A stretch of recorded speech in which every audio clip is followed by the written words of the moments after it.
Welcome to the Nerd Party. Maximum warp. Punch it. Punch it. Punch it, Bishop! Punch it. Punch that shit! Let's punch it.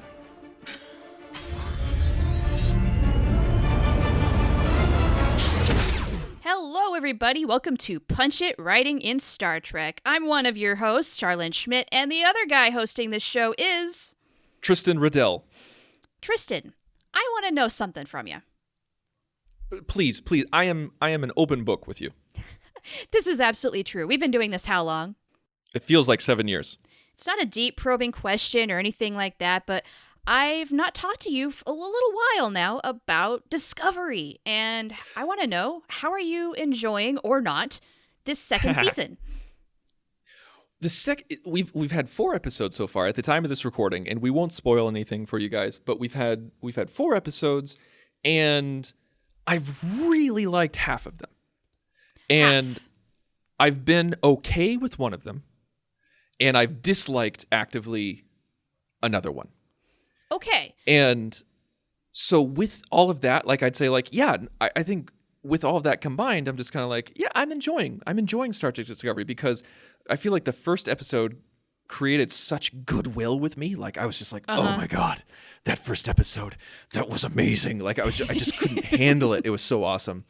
Yes, I'm with you there. And yeah. And then it kind of made me, it made me really think about like, okay, why do I not really dig on episodes 2 and 4? Is it because of the episodic nature? Is it something else? Are they trying to pack too much into one episode?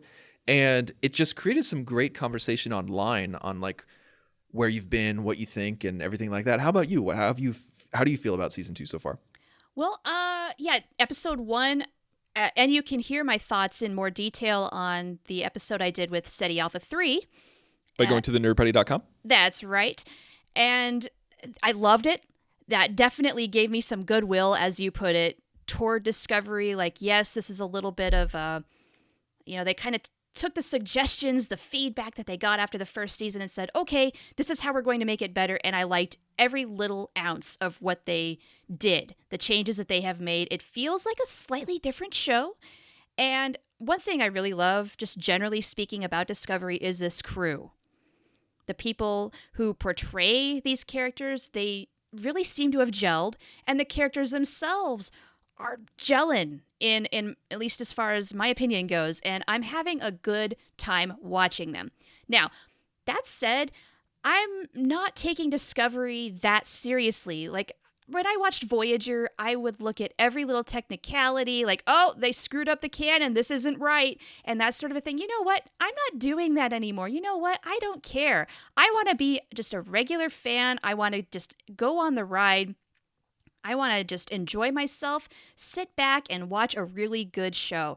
And visually, this show is blowing me away. It is so beautiful.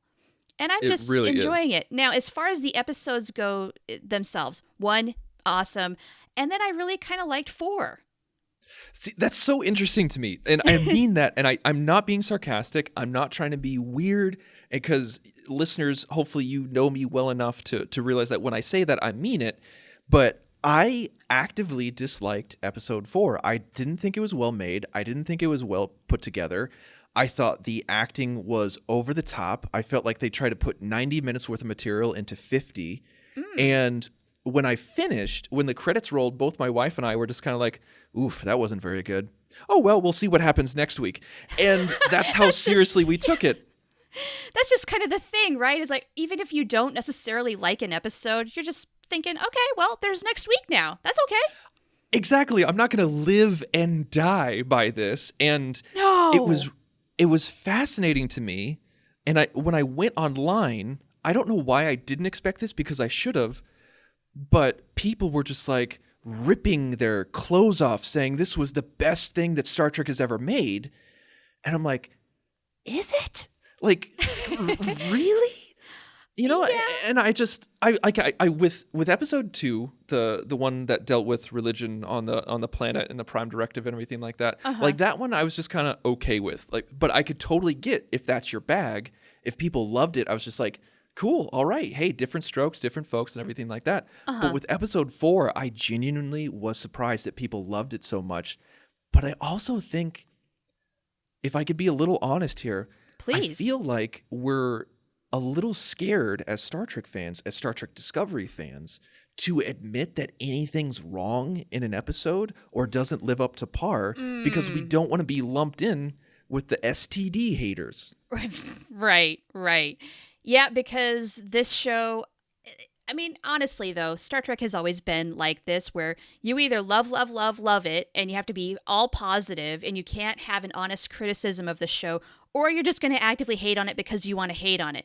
Star Trek has always done this. I remember the internet boards of the 90s and the way people bashed the crap out of Voyager. Oh, good God. Yeah. Was it a perfect show? Yeah. Heck no. Neither was Enterprise. But you know what? There was also a lot to love. And a lot of times those shows did not get the love that they deserved. And I feel like it's just happening all over again with Discovery, only now we have much more exposure of way more saturation of opinions because of social media.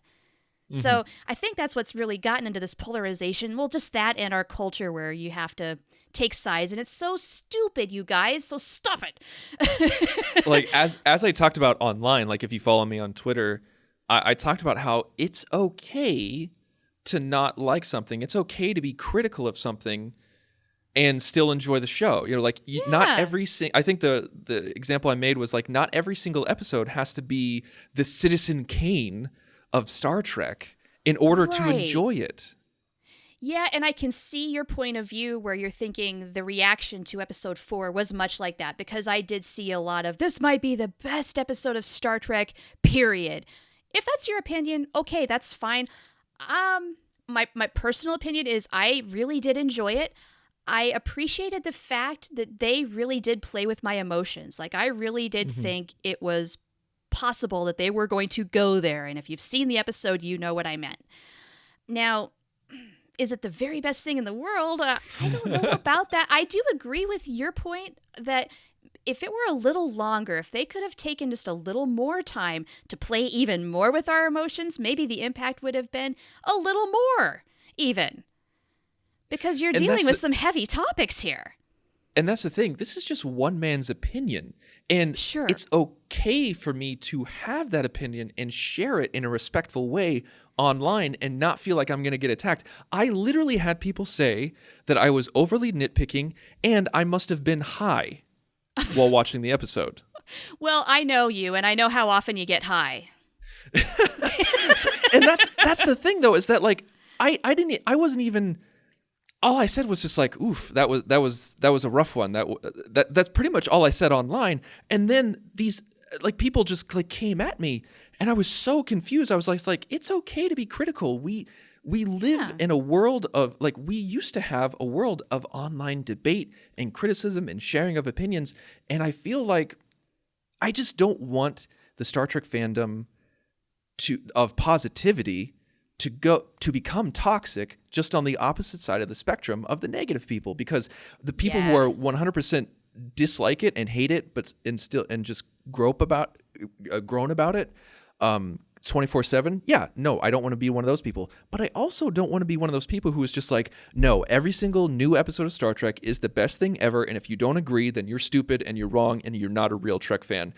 There is a beautiful valley in the middle between perfect and garbage. And we need to exist there. We seem to have lost our ability just as a society, as an internet culture, to have constructive conversations anymore.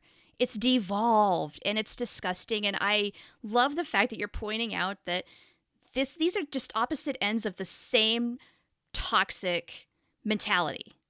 Absolutely. And I think a lot of people don't see that. Liking something does not mean you're being positive. Right. It's not a one-to-one. Just because you like something doesn't mean that you're in the positive and you're in the right. It means you like something. That's all it means. Right. And what you like is not perfect. Right. And opinion is also not gospel. You know, everybody thinks they're so right, and if you disagree, well, then you're wrong. Well, no. Hello, Idic. We all see things a little differently. So I appreciate the fact that you didn't necessarily see the same things that I did in that episode, but at the same time, I can see where you're coming from. It's called empathy, and if you should have gotten anything out of episode 4, it was that. Okay. And we won't go on and on about this. We just wanted to get this. We wanted to get this off of our chests. We had because to. I'm not speaking to the haters. I don't care about them. Their opinions will never change. They'll never listen to reason. I'm talking to my friends. I'm talking to my followers and the people who I follow online. Don't be toxic. Accept differing opinions. If you don't have to agree with them, but you can accept them and move on. And don't attack people just because they have a different idea than you are, than you do, as long as they're being respectful. Well, that's just it. I think a lot of people don't understand that there's a difference between bashing and being respectful in disagreement. Yeah. Because people just immediately take things way too personally. So, yeah. And you know what? If you don't have anything nice to say, don't say anything at all. You can move on. Keep scrolling. Yeah, that's the thing. Like if you want to have constructive criticism or true like film and television analysis, put it up on board. Do it. That's why we're here. That's why we follow each other. But if you just want to say that episode sucked, it was garbage, and then walk away, it just might as well just not even say anything. Right. That does absolutely nothing. Okay. Today's topic is not about fandom or discovery. We're continuing where we left off last week. We're going to do another movie, and we do not have nearly enough time to do it, so we're going to do the very best we can. And we're going to continue our journey with the Voyager crew in the place of the events of Star Trek Into Darkness. Yes, this is a follow-up from last week where we did the Voyager crew in the storyline of the first Star Trek that came out in 2009. And just as a quick recap, basically all you really need to know is that the Doctor is still the Doctor because he's awesome. And it's on the Voyager-A. And we have Admiral Harry Kim instead of Pike. We have Miral captaining the Voyager-A. We have Naomi Wildman as the first officer. And Chakotay, Janeway, Tom, and B'Elanna are all dead. And Seven. We killed her off, too. And Seven. We killed off Seven, too. So it was just a massacre. It was Death Fest 2019. It was crazy town. And so we definitely recommend that you go back and listen to that before you listen to this, even though we completely spoiled all the deaths. But yes, with this one, so that's where we're going with. We're going to try to apply the Star Trek Into Darkness template to what we developed last episode with using this new, it was basically Voyager the Next Generation is what it turned into. Yeah, that's what we called it. Uh-huh. And we actually got a listener suggestion because what we did was we used the Hirogen as the bad guys as a replace for the Romulans. And I kind of want to retroactively go back and use the Vaudoir instead. That was such a good suggestion. And I'm so sad that we did not think about that because they're the better fit. Absolutely. And it was done by, you should follow him on Twitter, Captain Revo, Revo. Great guy, great follower. And he great follow on Twitter, and he is really insightful, and not afraid to share his opinions. And I was really happy that he came out and said, "Hey, I have an idea. I would change one thing," and it was so great. And so I'm retroactively saying that's the Vaudoir. Let's instead do of the that. Hirogen. Yeah. So ignore all instances of Hirogen, do the find and replace, and we're putting in Vaudoir. So with this one, it's the voyages of the Voyager-A. Yes. And 74656A. And Captain First Officer, I think we had a love interest in there without a name. Vaguely, yeah. So just as a quick recap with Into Darkness, which is a movie I did not enjoy the first time, second or third or fourth time I watched it. And and I take it that's all the times that you watched it. I think I've only seen it 4 times, yeah. But the thing is, I keep going back to it because I'm just like, I want to visit these characters. I want to visit that world. Uh-huh. And I do find enjoyment from it, but it is very much my least favorite Star Trek film of all time. I don't know if it's my least favorite of all time, but it's my least favorite of the trilogy we have with this cast of characters. If I'm thinking of watching a Kelvinverse film, Star Trek '09, I love it. I've seen it a million times. I like Star Trek Beyond. It's a great story. So Me too. I do not revisit Into Darkness that much. And when I saw it in the theater the first time, I was angry. Just, Me too. I was furious. I almost walked out of the theater. I'm just like, how dare they do this? No, no, no. And then the second viewing, I turned a corner just a little bit and realized Grandpa Shar here, Grandma Shar needs to calm down a little bit and quit yelling at the kids to get off her lawn, because this movie was not made for old fans like me. It's to bring in new blood, which the franchise desperately needed at this point. And I just need to settle down. It does not have to be my favorite, because I am not the target audience, even though I think I am. I like that perspective. And I kind of had the same thing where, like, upon second viewing, I was just like, okay, just calm down. Just try to enjoy it as much as you can. Right? Breathe. Okay. Now, that said, So there's flaws, and we need to work with them. Yeah. That said, now, as a recap, so in Star Trek Into Darkness, Kirk is... like breaks the Prime Directive hard. Oh yeah. And so he gets demoted from captain down to first officer, and then gets he's not going to be on the Enterprise anymore, and he gets taken off, and he's going to go to a different ship. And I can't remember if Pike was going to take his place or not. I can't remember. But that might have been the case, but then, spoiler alert, Pike dies. Pike dies. And then every possible thing that happened in the previous 15 and 20 minutes is erased. Don't matter. And Kirk is the captain again of the Enterprise, and Khan is the one who assassinated, like, the top level captains along with Pike. And then he transports himself to Kronos, and then they have to chase after him. And so they take the Enterprise, they break through Klingon space, they have a fight on Kronos. Pick up Khan because he voluntarily goes along. They find out that all these warheads that they have actually have Khan's people in it.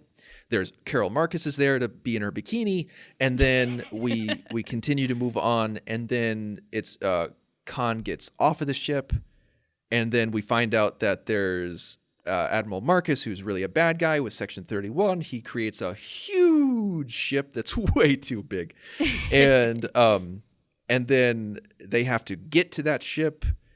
Oh man, I'm getting bored just talking about it. They're all over the freaking place, and really up to this point, not a whole lot of it makes sense. And so Kirk and Khan, they work together and they go to the Venture. I think that's what it's called. The Venture? Is that wrong? The Vengeance. Yeah, you're close. Venture is an old shop that doesn't exist anymore. The Vengeance. And so Khan kills Marcus, takes over the ship, goes and tries to destroy San Francisco, because that's what you do. Sure, why not? And then it's up to Kirk to go and stop him. But there's a problem in the engine room. They have a reverse Wrath of Khan, where Spike has to go and track Khan down in San Francisco after the Vengeance crashes. And the Enterprise almost crashes, devastating towers and buildings and everything like that. Oh, yeah. And then Kirk dies, quote unquote. Spike kills. Right. I called him Spike. That was weird. You did. Spock, you did. I was kind of wondering. Spock incapacitates Khan. And with the help of Uhura. With the help of Uhura.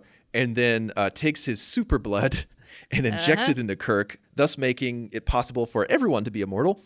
And Kirk is revived, and then he gets the Enterprise back. They rebuild San Francisco, and is it San Francisco? It might be something else. No, it's San Francisco, because they're like they're not at the Academy, but they're at Starfleet HQ, where he's giving that speech about what Starfleet is. # We Are Starfleet. And then they put Khan back in frozen stasis, and that's the end of the movie. Right. So, the reason why I think this movie doesn't have kind of like the power, the rewatch value that the other movies have is none of this really needed to happen.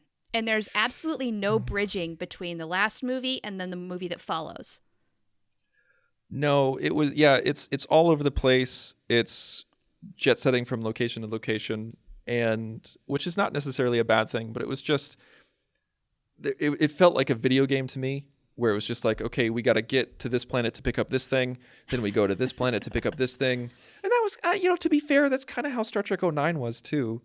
A little bit, but this was a lot more direct in that approach. But we're now 20 minutes into the episode, and we have yet to start. This might end up being a two-parter. Yeah. Which I'm okay with. So how do we graft our Voyager-A Next Generation business onto Into Darkness? All right, so we got to keep... Yeah. Let's address the big question, the elephant in the room. Do we or do we not want this movie to be about somebody allegedly named Khan? I don't think it can't be Khan. I don't want it to be Khan because I want it to be... Because if we do this in the Prime Universe, which it is, according to our timeline, Khan's dead. You're right. Yeah, so then technically, we absolutely can't because they're no longer here. And I think it would be cheap to say, oh, here's this faction of his followers that managed to sneak away and here they are. And so then we just say that the leader is John Harrison. No, I don't want to do that. Barf, no. So Khan is no. So no Khan, but it needs to be someone. It needs to be a big baddie. But the thing is, though, is that in 09, it wasn't somebody from Kirk's past, but actually Spock's future. Yes. But we made it someone from Harry Kim's past, the Vaudoir now, to come back and screw them over. But we need to do that again with Into Darkness if we follow that template, because it's somebody from the past. So do we maybe, what if we flip-flop it? It's because we did the big baddie from the past in 09 instead of the future, what if in Star Trek Into Darkness Voyager edition, we do it from, maybe it's somebody from the 29th century. Maybe Captain, what's Braxton? his name? Braxton comes back to screw things up. Oh, crap. Okay. I like where this is going. Let's roll with this and see what comes out. So, Braxton has always had a massive migraine when it comes to dealing with Voyager and it's screwing with time. So, what is he here to do this time? Is it tired though? To use Braxton? As I was just speaking, I was thinking in the back of my mind, well, how original is this idea? What can he do that hasn't been done?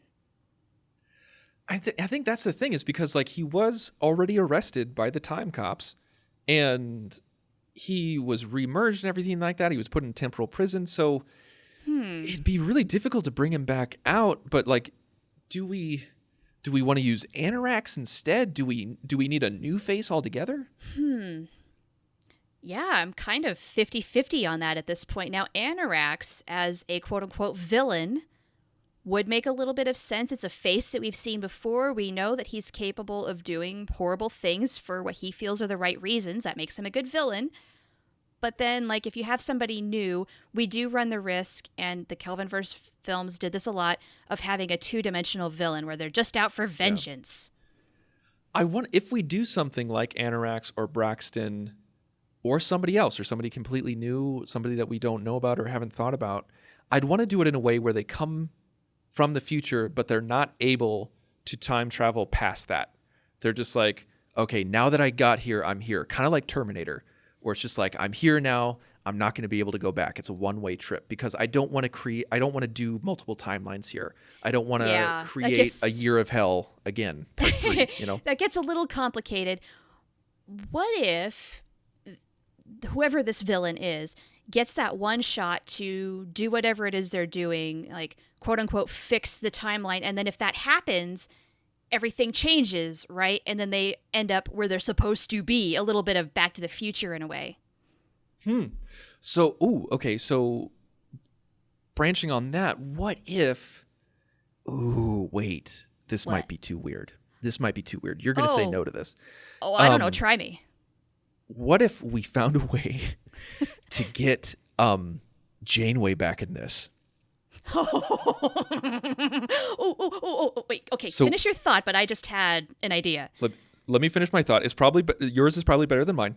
Oh, I don't know. But it's an Admiral Janeway, or at least an older Janeway from the future, who miscalculates and tries to go back in time to prevent Voyager from ever going to the Delta Quadrant.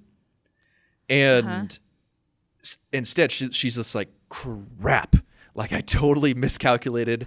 I am at the point where the Voyager-A is launched. And this is like, maybe this is an alternate universe, Janeway, where things did not go well. You know, yes, where that's like, what I'm thinking. Yes. And I think we have to, because things have to be so bad to where she wants to correct it. Keep going. And so basically, we might be retreading Endgame too much here. But maybe. I have a twist, though. What Okay, go if for we it. do have Captain Braxton and he's trying to go after this Janeway to correct things? I mean, he's trying to make things right and deal with this freaking loose cannon that is Catherine Janeway, once again effing with time and not doing it for the right reasons. And he's just like, no, again, are you kidding? So in a way, we almost have like, I don't want to say Janeway's a villain, but she kind of is, because she screwed up.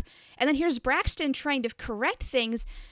But then we're getting into time things here, and it's giving me a headache. And what is I the feel like end that might be result too here? much to bring in Braxton and future Janeway. And I feel dirty bringing. And now that I said it, I feel it feels weird because we're retreading on Endgame. But Yeah. in our universe, did Endgame? I think it did. Endgame did happen because we're Yeah. in the prime timeline. It did. So what if it wasn't Janeway? What if it was somebody else? Like, what if it was? Damn it! What? Who would it be? I love this idea so much, but what'd you I think? know, because really, if we're going to have somebody come back, Janeway is the logical choice. The other option I thought of was Owen Paris, because Miral is his granddaughter. Ooh, okay. Well, okay. So what if we put Owen Paris? Okay, let's go in a different direction here.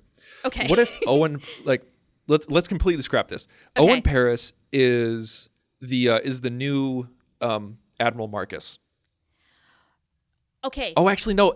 Owen Paris would be too old, I think. I was right? just thinking, wouldn't he be retired? He's got to be in his hundreds at this point.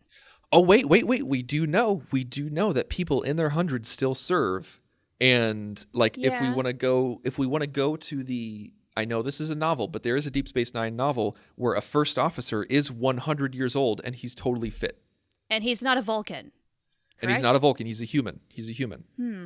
Okay. Well, we could just say that Owen Paris is so attached to his work, he has no idea what to do with his life outside of it. So he's like the most decorated admiral in Starfleet at that point. So like, let's not say he's head of Starfleet security. Let's not say he's head of the Academy or anything like that. He's just the most decorated admiral in history. And he's still in service technically, but he's just an advisor. And okay.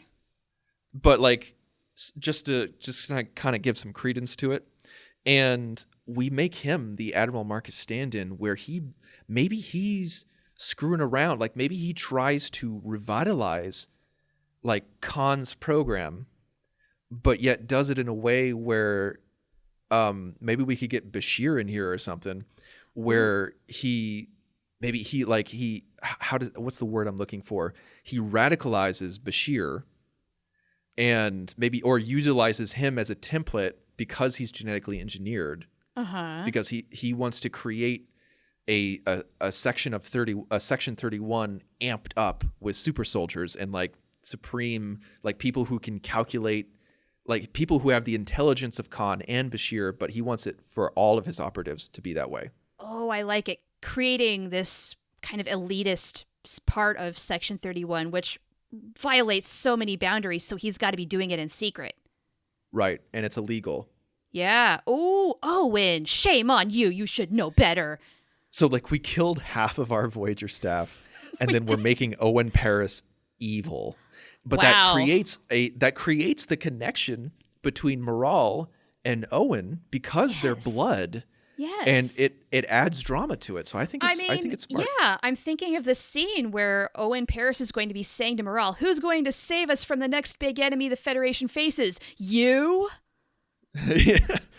And yeah, it's exactly. It's something like that where it's, and I know people aren't going to like, do we keep the radicalized Bashir thing? You know what I Where would love is it's not Bashir, but it's a clone of Bashir. So then we can get a cameo with Alexander Siddig. Okay. All right. But I like playing that. a different character. It's not Julian Bashir, but it looks like him. Okay. I like that. Or like, okay, so he clones Bashir, radicalizes him, and then they try to create a new Khan Noonien Singh clique Right. with genetically Now, engineered individuals. what is this clone's name? Is it John Harrison? Sure, why not? I kind of want to, just as a jab to everybody. Okay, well, so I think it can go the same way where like all of this stuff goes down where, you know, like and so in this movie Harry Kim would die. Well, that bites. I mean, somebody on Twitter mentioned, I thought you were going to kill off Harry. And I said, well, I mean, we abused him so much. We almost went there, but we didn't. We considered it. So now we're actually going to do it. God, we're awful. So what I say in our story, we kind of get rid of that opening. I think we keep that opening, but yet do it in a way where they don't violate the Prime Directive. Ooh, And really? it's just, Okay. I say like it's a successful mission. It's just like open it like a James Bond movie where you just have this mini adventure at the beginning and it's awesome, it's cool, and we reconnect with the crew. But then as soon as it's over, they get called back to Earth. And so they get called back to Earth and it's Miral and Wildman. And they go to the meeting just like every other captain and first officer in the movie. And so instead of the whole demotion thing that doesn't even make sense and that they reversed immediately, let's not include that demotion. Okay. Maybe we can find a way to tie it back into Section 31. Like maybe that opening adventure, like maybe that planet, maybe it was the volcano was going to go not Nova, but, you know, like maybe it was going to go global because Section 31 needed it destroyed for some reason. And then that can tie in to something later into the plot. So that way it's not just a one-off mission. Okay, so then by preventing the explosion, does Morale kind of misstep and then maybe she gets dressed down a little bit where you're kind of putting your fingers into pies that we don't need you playing in? Could you please like follow direct orders? And I think actually it would still be a violation. I still think them intervening and stopping the volcano is still a violation of the Prime Directive. I agree. I like So wholeheartedly. then, can we just learn be that in straightforward? I think we can. I think instead of them showing the ship to the people, it's a violation of saving, and it's a violation of doing that. And then, like maybe she doesn't understand why she's being dressed down so hard. Because she's just like, I saved all these lives. They didn't see me. They didn't know what happened. And then, you know, like Harry Kim's like, who the hell are we to determine the evolution of these people on this planet? Blah, blah, blah, blah, blah. Uh-huh. And he says, he's like, so a demotion does not happen, but a dressing down does. I like it. And maybe he says something like, and I'm getting reports from top brass saying that planet was under observation. And they're like, under observation for what? They're like, that's above my pay grade, something like that. Oh, I like it. Just plant the seed and that's got to come out later. Okay, and that so, makes this part of things so much better already. And then they go to the meeting, and then we don't see the face, but somebody assassinates everybody, assassinates Kim and all those other people. Yep. And then I don't want them to go to Kronos. I don't want to do the whole the transwarp beaming. I don't want to do the transwarp beaming thing. Right. That makes no sense. Also, in this universe, going to Kronos may not make sense either. No. So I think it needs to be somebody else. Like I think he just needs to go to a hideout, right? Like it doesn't necessarily need to be the Klingon Empire or like one of our enemies or something. No, it can just be some shady planet. I don't know. Something we've never seen before. What if we, just for the heck of it, what if he goes to Cardassia just so we can see that again? Oh, okay. Well, that's shady. It's There's just some to shady hide, dealings honestly, going on. just to hide out. Like maybe he has a base of operations there, but we do not know who it is until we get there. Like the audience does not see the person's face. Okay. Yeah, I like it just being sort of a, kind of a shadowy figure where we only get the mystique for a while. We just get glimpses here and there and everything like that. And then, so they track him down somehow. Like maybe they track his ship or they track him. Yeah, Doesn't warp matter. trail, something. Doesn't Somebody matter. can tech the tech who knows a whole of a lot more about those things than we do. And so they get to Cardassia, and things are like, there is a lot of red tape to actually get into Cardassian space. Yeah. Like everything that happened, like with the war being over, they're still rebuilding, because honestly, it's going to take decades for them to rebuild Cardassia.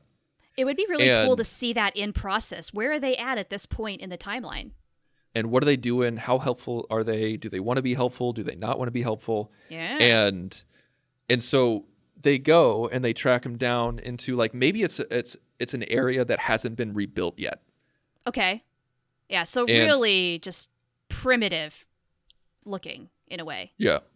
And so that's when we find out, like, he takes off his mask. We see that it's Alexander Siddig. We're just like, what is going on? Right? And we're going to be under the impression that this is Bashir.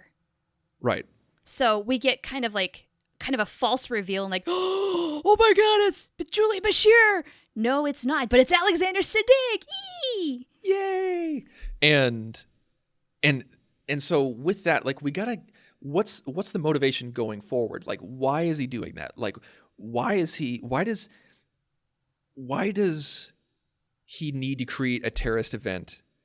And is it the same old, like, where, like, I need emergency powers? Like, Owen Paris is just like, I need to get back into the game, and I'm the one saying that we need these extra protections, but they won't give it to me until, the brass is wiped out.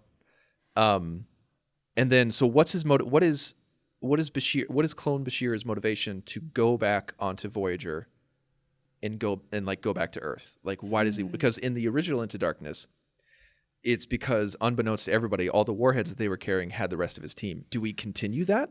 I'm thinking that's certainly a possibility, but this opens up something that we have to discuss then, which is Scotty quits over the fact that they've got all these warheads and there's some complication there. We do not know who the chief engineer is on the Voyager-A right now. Is it a brand new character that we have no endearment to, or is it a familiar face that we're bringing in for recognition's sake, so we care? I think it's a plant from Owen Paris. Oh, so they're going to be a little more compliant.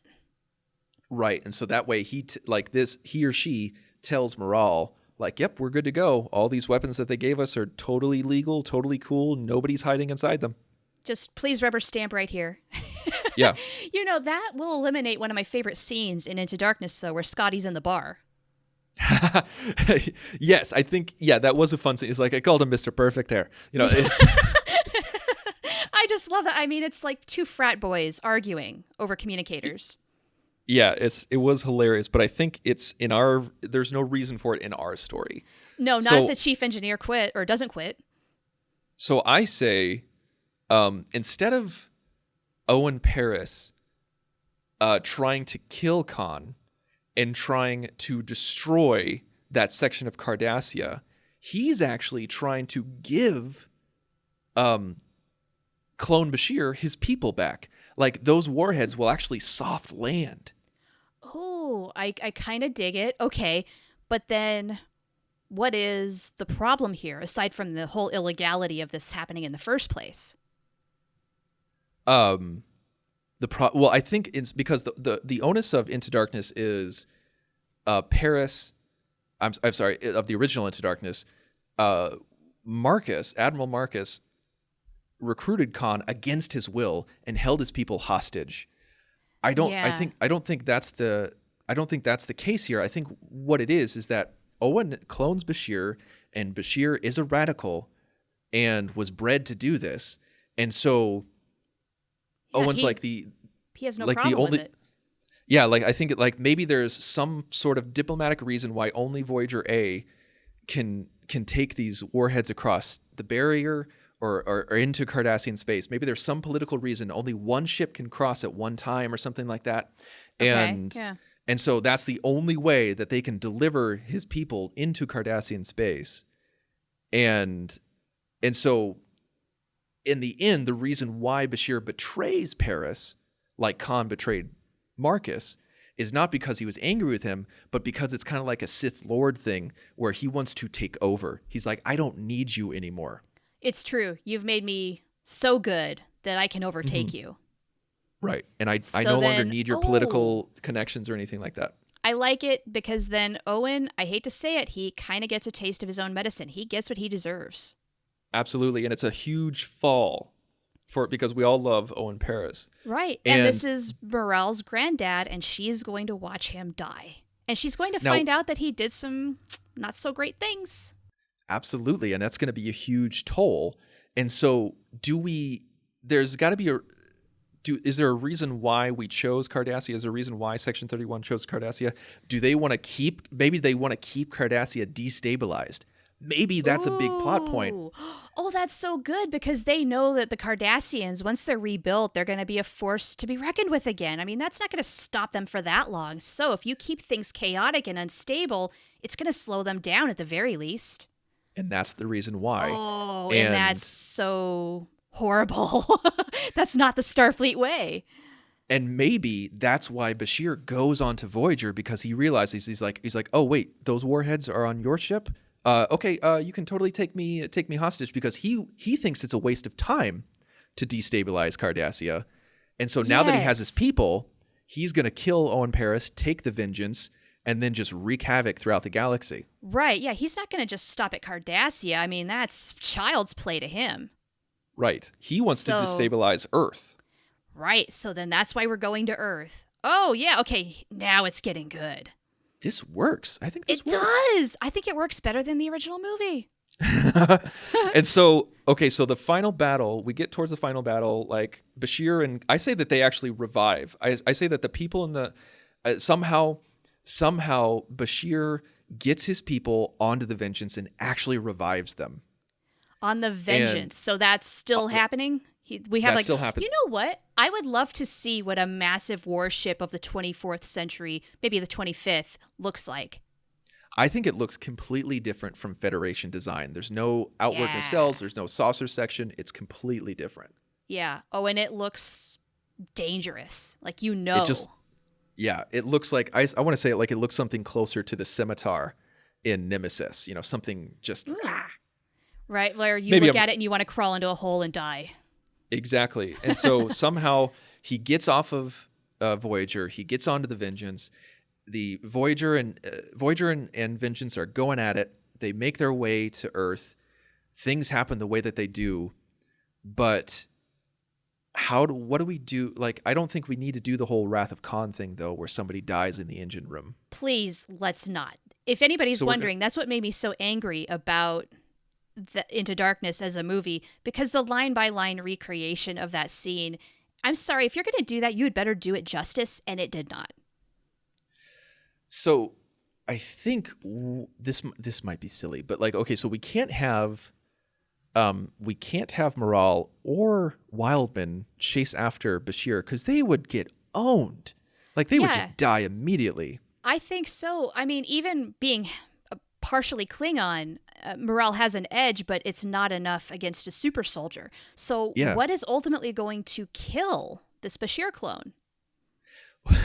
What if this is where I'm gonna say that, like, this might be stupid. This might be too much. But you know how in the original Into Darkness they contact Spock Prime and get his advice on Khan.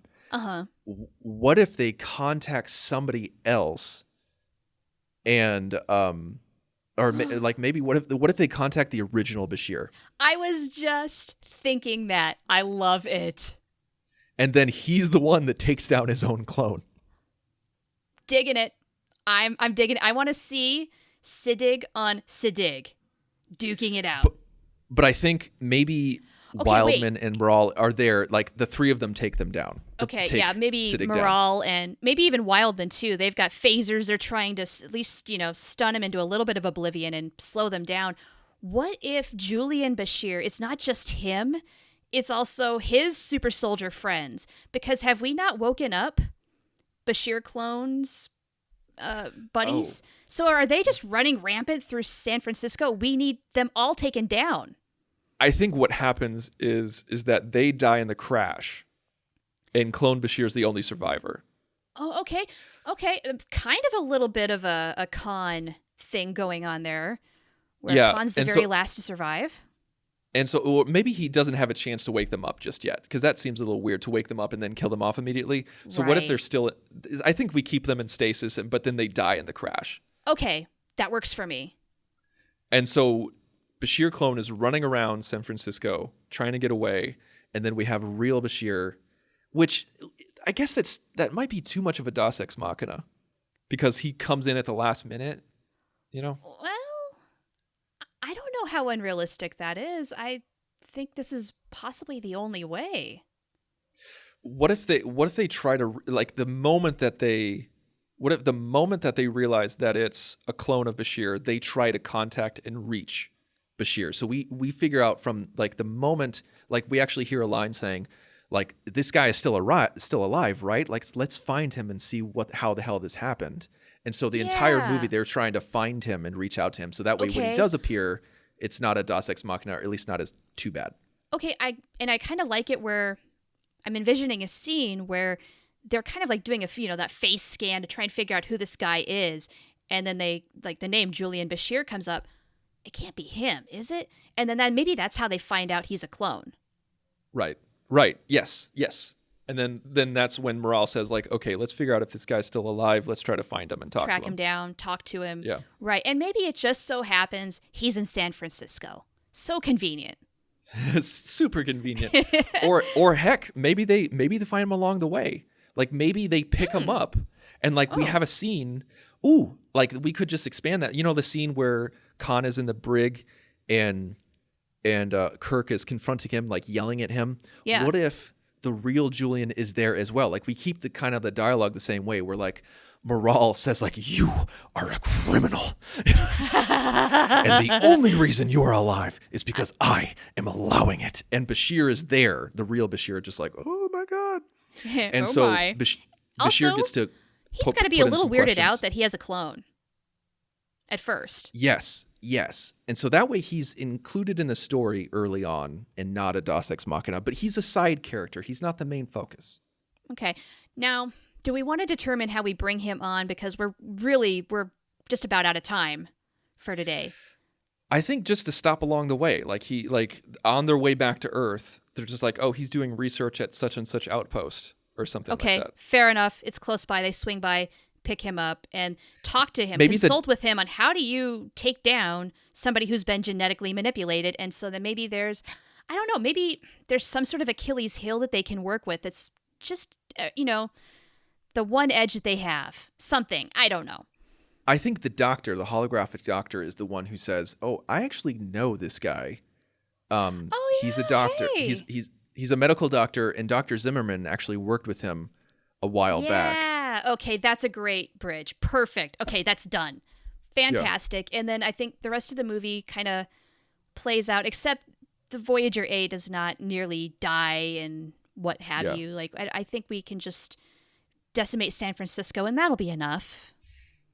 I think it can take a lot of damage. I mean, it can be ripped. I think it'd be ripped pretty hard. Well, it's going to be pummeled. Yeah, it's going to be in a serious firefight, but yeah. And maybe we see a refit at the very end, just a very slight modification. Like, I feel like that's a step too far. I think that might be a step too far. I think it's not so damaged that it needs a refit, but it's damaged enough that they're in space dock for a while. Okay, cool. Now, does Miral give a big speech at the end?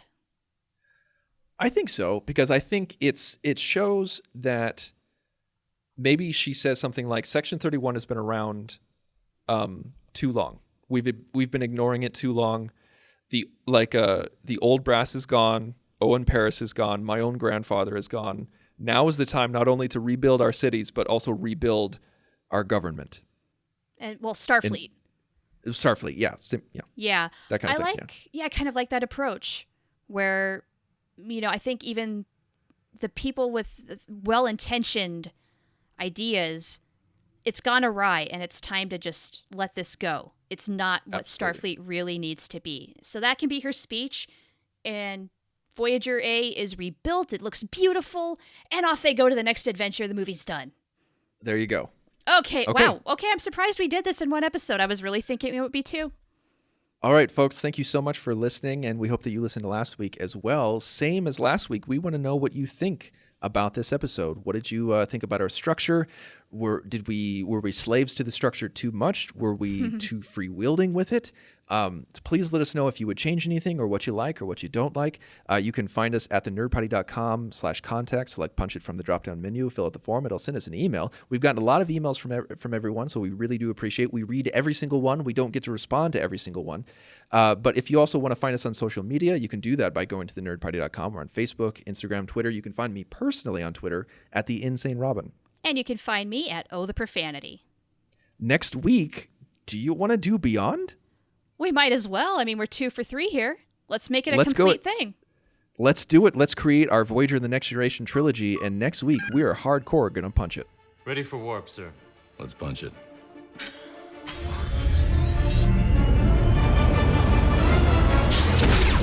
Join the revolution. Join the Nerd Party.